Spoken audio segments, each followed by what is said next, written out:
recover from homeownership rates that were decimated in the last recession, let's take a look at how race can severely restrict the upward economic mobility of African Americans. Since at least the 1940s, homeownership has been a keystone, a cornerstone to the American dream.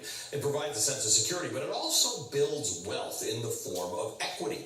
Through the mid-20th century, local governments and financial institutions used a practice that was known as redlining. They would literally draw red lines around black neighborhoods that would lead to fewer municipal services, lower home values, much greater difficulty in getting mortgages, and when you did get a mortgage, you paid higher interest. But in theory, that all ended. Well, a study from the Brookings Institution has found that neighborhoods that are at least 50% black have an average 23% lower home value.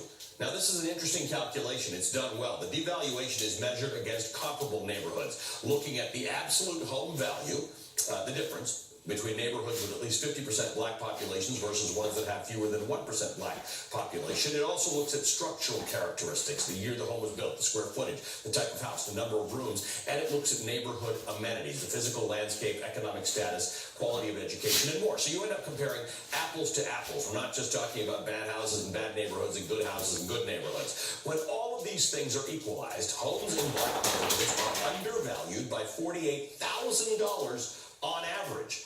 And that's a loss of $156 billion in home value for millions of Americans, mostly African Americans, but others who live in areas that are more than 50% African American. Brookings looked at 113 different metropolitan areas. Push into this for a little bit so I can show you a bit more about this. They looked at a whole bunch of different areas that had at least 1% majority black neighborhoods and compared home values. Now, all of the purple circles you see here are areas of devaluation, where majority black neighborhoods have lower home values than other neighborhoods. There are some green circles. There are not many of them, but there are a few green circles, which are areas of appreciation where majority black neighborhoods have higher home values than non-majority black neighborhoods. Now, the majority black neighborhoods, for instance, in Florida's Sebastian Vero Beach area, have higher value compared to other similar neighborhoods, but there are many more areas where it's the other way around. Perhaps the starkest contrast is Lynchburg, Virginia, where black majority neighborhoods there have home values that are 81% lower than other neighborhoods. The absolute home value almost totally wipes out the value of the highest appreciation in the study, which is the Sebastian Vero Beach area. For more on all of this, I'm joined by Derek Hamilton. He is the